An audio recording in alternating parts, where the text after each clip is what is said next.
I-crime la eSouth Africa ayisoze yaphela, akulula ukuthi iphele. Yazi ngani? Kuyimanje ngikutshele khona umuntu ongena-I_D. Mhlampe sekuphele 10 years noma 15 years ezama ukushaya i-I_D akayitholi, akana-matric. Uyazama ukuhlanganisa ufuna itoho akalitholi, kuthiwa kufunakala u-matric. Uma ucabanga loyo muntu loyo unomndeni, unabantu, ukhulile kuyimanje, unabantu abambhekile ukuthi ndoda yenza something. Uyafisa naye ukuprovayidela ini? Umndeni wakhe. Uyabona loyo muntu njengamanje uhleli uyacabanga. Akuhlangani unyaka odlule uphelile akuhlangananga. Naloya u-2024 akuhlangananga. 2023 kwakungahlangani. Lowo muntu uma ucabanga wena ngahlala relax. Athi hhayi uNkulunkulu uzongenzela i-favour angiphe imali ngikwazi ukondla umndeni wami. Cha, ngeke yenzeke leyo nto. Kuyimanje i-crime iphezulu, unemployment iphezulu. Uma ubheka wena yini ebanga ukuthi i-crime ibe ngaka? Unemployment. Abantu uma behleli emakhaya bengasebenzi ukuthi wena bazowondla ngani umndeni wabo njengohulumeni waseNingizimu Afrika. Uyabona nje kahle kahle thina silahliwe ezweni eli-rich elicebile. I-South Africa futhi ecebile, ayikho into ecebe njenge-South Africa la e-Afrika nje, angeke ngibale i-Afrika.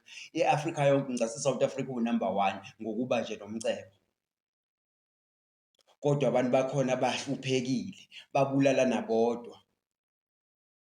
Kudala vele isimo semali sasingekho kodwa amarazo lawa ayephanta, ayehamba ayophanta koNgamu la esingamleni, abuye azobhekelela elokishini. Manje ayisekho leyo nto ukuthi asihambe siyophanta le esiGqonqeni sibuye siyobhekelela la elokishini. Manje sekushawa khona la elokishini, kushawa omunye umuntu omnyama, omunye udaki.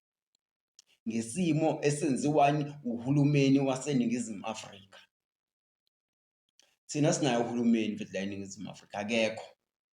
Akekho, awukwazi ukuthi ungavula iy'pesi eziwu-20 zabantu abawu-20,000 kube kukhona abantu abawu-1 million nento abangasebenzi. 1 million abasebenzi bahleli emakhaya. Abanye babo baqedile iy'kole, bagraduate-ile, umuntu afike afunde agogode enze yonke into, agraduate. Uma seqeda ukugraduate kuthiwa ayikho inkampani ezomthatha. Ngeke bakwazi ukumholela kuthiwa ufunde kakhulu. Uma ucabanga loyo muntu uzo-relax-a.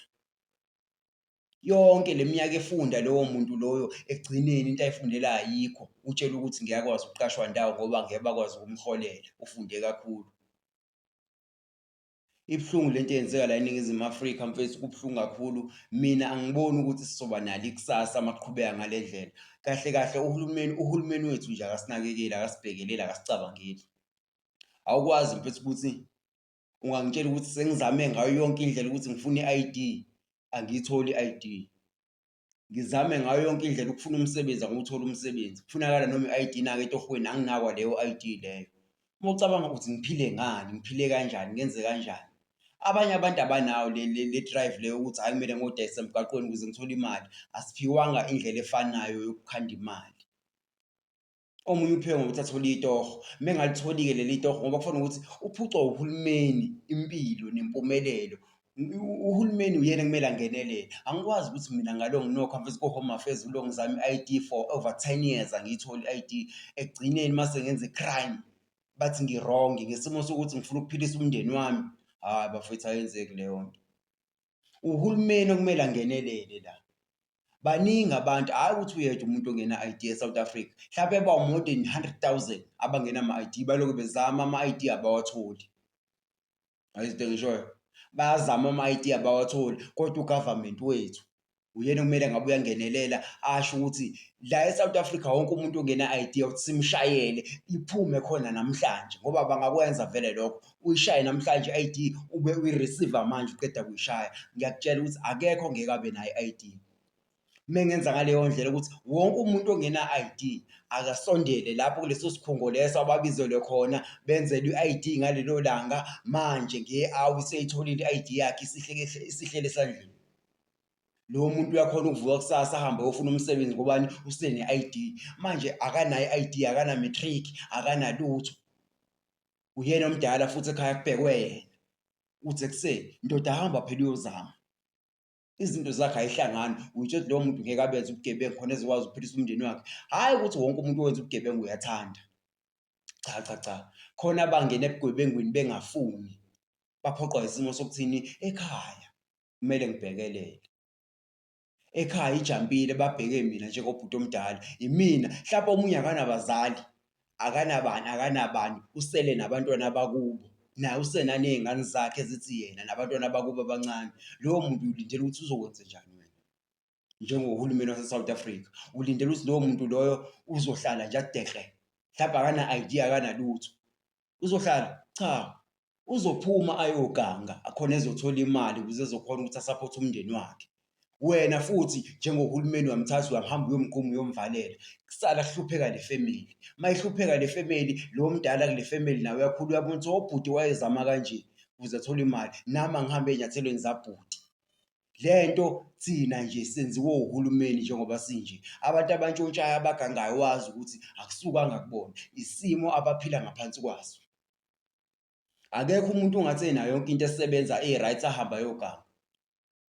Akekho umuntu ongathi wazi ukuthi kunento ekumele ayivikele, itoho lakhe kumele aliphathe kahle, asuke ahambe ashiye itoho ahambe ayoganga. Cha, ayikho leyo nto. Yingoba lowo muntu akasebenzi, akanakiwe eNingizimu Afrika, usezame kakhulu ukuthi azame ushintsho ngempilo yakhe, kodwa still uhulumeni uyamcindezela. Ibuhlungu leyo nto bafethu, baningi abafowethu abaphila kanzima la ngaphandle. Wena uma uthi uyambuka umjaji uthi usibani bani, ngoba u-right nje wayeganga. Awuhlalanga naye phansi wambuza ukuthi inkinga yakhe yini. Uyezwa into engishoyo? Baningi abantu baxakekile bangene ey'dakamizweni, bangene ey'ntweni ey'rongi ngesimo sokuthi uhulumeni uyasifeyila, uhulumeni waseNingizimu Afrika akenzi ngendlela. Baningi abantu abahlupheka. Kuyimanje khona abantu abangenazo ngisho izindlu, kade babe-aplayela ama-R_D_P houses kusuka ngo-1990 bani balokhu be-aplaya kuze kube namhlanje lezo zindlu ayifiki kubona.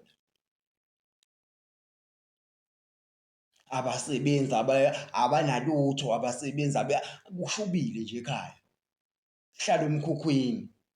Usho lowo muntu loyo ophuma lapho uzo-relax-a nje, akafundile. U-matric akawutholanga ubengena-I_D. Uzo-relax-a lowo muntu. Noma efundile kunjalo-ke amathuba omsebenzi awekho kuthiwa avalelekile. La e-South Africa kumele engabe khona umuntu ongasebenzi la.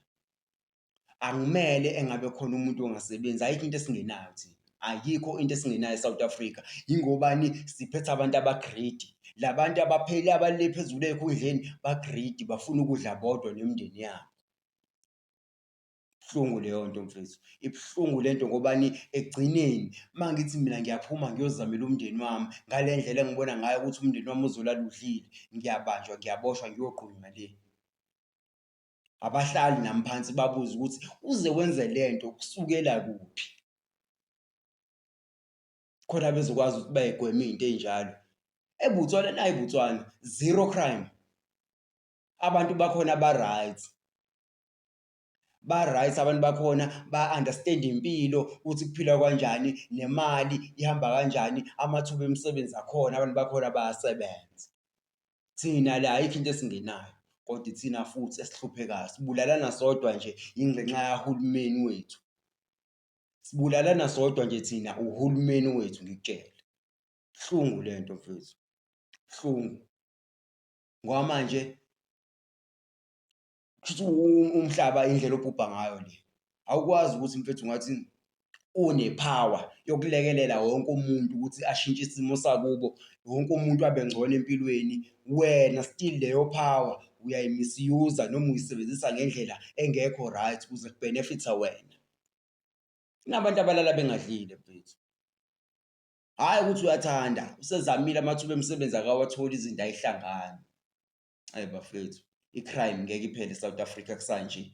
Uhulumeni uyozabona ukuthi akavulele wonke umuntu amathuba emisebenzi. Wonke umuntu ophila eNingizimu Afrika kumele abe ne-I_D. Kube lokho impoqo. Ngingahlukumezeki thina, kube uyena uhulumeni osukayo abheke abantu abangenama-I_D ngoba baningi sebezamile ama-I_D abawatholi. This is Home Run with Makeba P_M_P. Angihambi ngedwa, ngeke ngihambe ngedwa, ngihlale ngingahambi ngedwa. Umfana wakhona le kaMgwagwa ePietermaritzburg. Exa, angithi uzangithola bafethu.